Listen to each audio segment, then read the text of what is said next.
The boundary of hell has been violently torn open. Hordes of spirits pour out.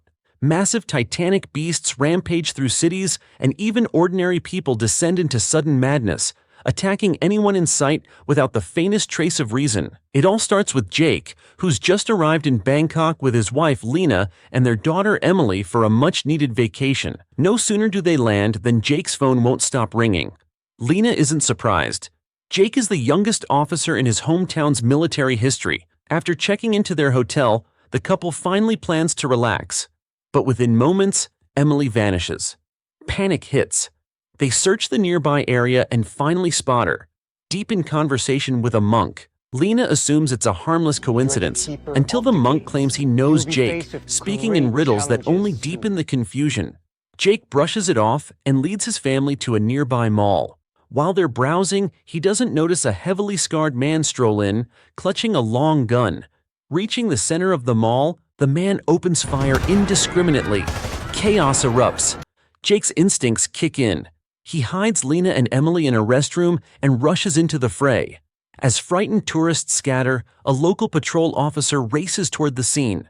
Sirens scream as a wave of police cars encircle the mall. Jake seizes the moment, taking aim at the shooter, but the scarred man doesn't flinch. He even compliments Jake, calls him a good father, before suddenly firing the first shot. Jake dives for cover and warns a nearby girl with braided hair to get down. A second later, the man guns her down.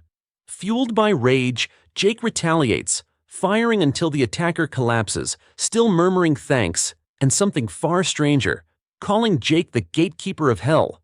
The words freeze Jake in place. The monk had said the same thing. Before he can make sense of it, the shooter's body begins to glow. Flames erupt, seemingly alive, racing through the city like a virus. Back outside, Lena grabs Emily and flees. But the streets have already gone mad. Civilians have turned into bloodthirsty killers. Reason gone, empathy erased. She rushes back into the mall, only to find it's no safer. Shoppers have gone feral, their eyes empty, their movements predatory.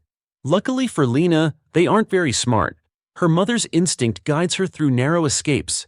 She weaves with Emily from front entrance to back exit, desperately searching for Jake. No sign. They try again to leave. The city is a battlefield. Crazed pedestrians stumble and scream through the streets. Mother and daughter duck into a small convenience store and lock the door behind them, finally exhaling. Emily wants to find her dad.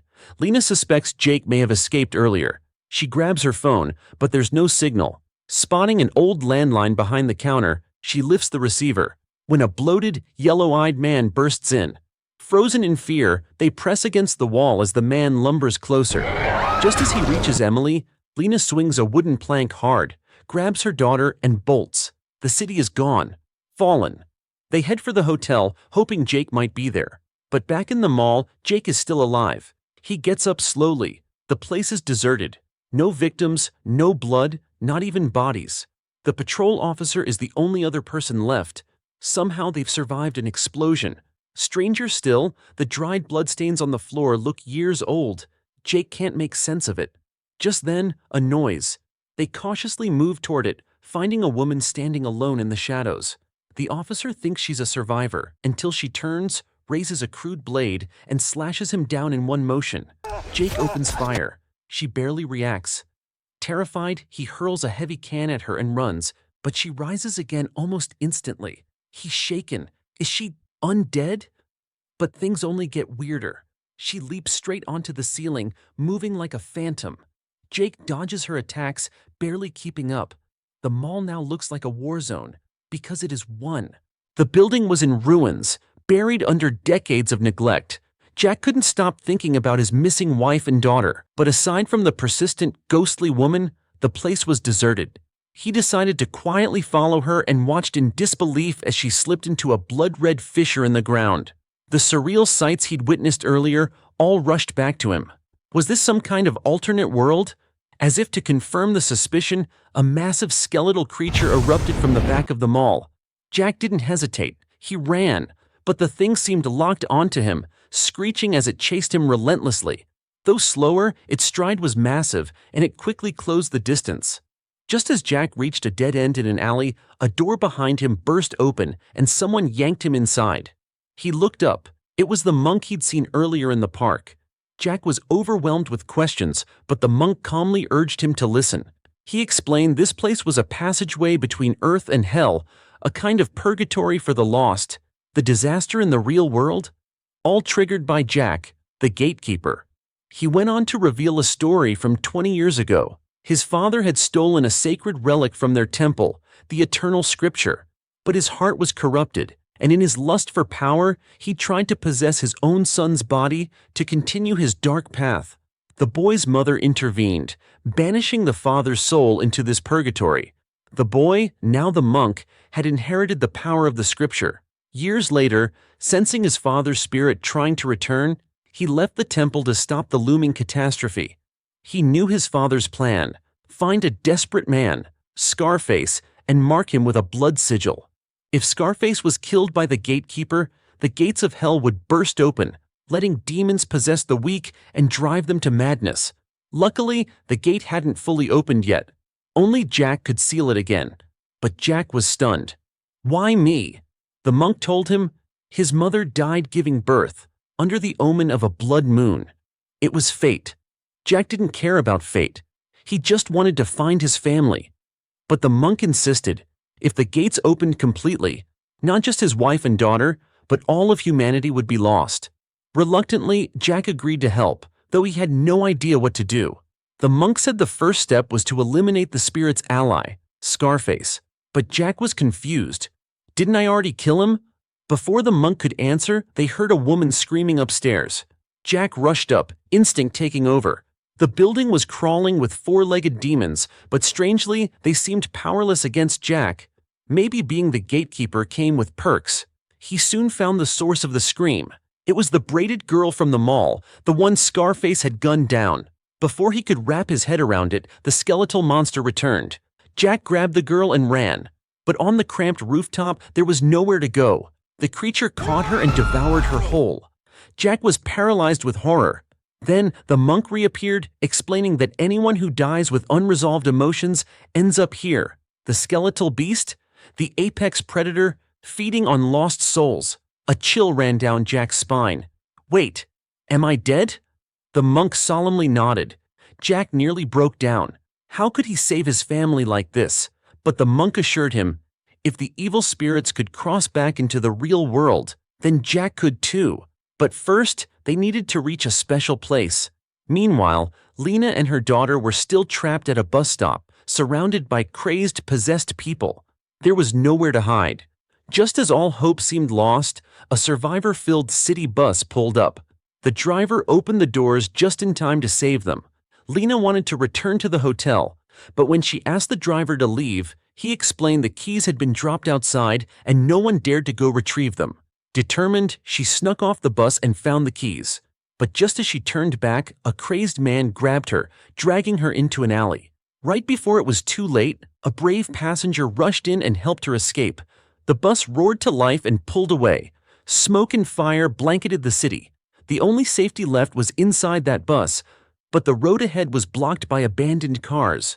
If Lena wanted to reach the hotel, she'd have to go on foot. The journey was terrifying, but they finally made it, only to find the hotel staff had also been possessed. Lena fought her way through and managed to barricade herself and her daughter inside their room. From the window, fires lit up the skyline. She picked up the hotel phone, but there was still no signal, and no clear way out. Lena could finally sit down and wait for her husband to return, every corner teeming with demons. Driven by the hope of reuniting with his wife and daughter, he unleashed everything he had, slicing through waves of monsters until he finally reached the monk's designated location.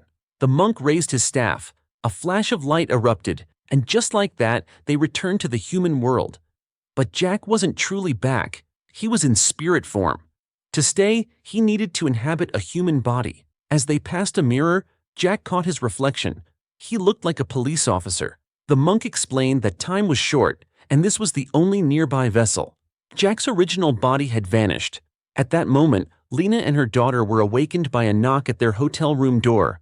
She opened it. Jack was back, but her daughter Lucy looked up at him with uncertain eyes. Something about her father felt off. The real Jack was already close by, approaching the hotel. The monk handed him a special handgun and a short blade, both made from sacred metal, effective against spirits. Ordinary weapons wouldn't work. Suddenly Jack realized, why would Scarface come to this specific hotel? His heart dropped. Lena and Lucy were in danger. He sprinted into their room, but it was empty. On the floor lay a toy doll, Scarface's. A chill ran down Jack's spine. Then screams echoed from downstairs. He rushed toward the sound, forgetting that he no longer looked like himself. Before he could explain, Scarface ambushed him, slamming him to the ground. Scarface sneered, mocking him. Some husband? Some father? Who abandons his family in a crisis just to play hero? The words stung, but Jack fought back with everything he had. As they grappled, Lena picked up the special handgun. Jack shouted, "It's me! I'm your husband!" But Lena had made her choice. A gunshot rang out. Jack fell into the hotel pool, soul wounded.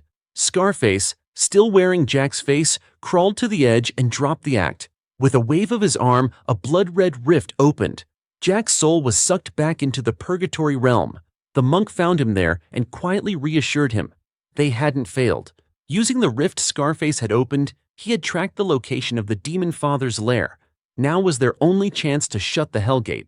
They headed to an abandoned estate, where the demon father, now in a terrifying transformed state, was using a ritual to fully open the gate. Scarface had also brought Lena and Lucy there. Lucy, it turned out, carried the bloodline of a guardian, making her the perfect catalyst to accelerate the gate's opening. Just as the ritual neared completion, Jack charged in, sacred blade in hand. If you're enjoying the vibes, don't forget to hit that like button, drop a comment, and subscribe for more awesome content, straight from Cali with love.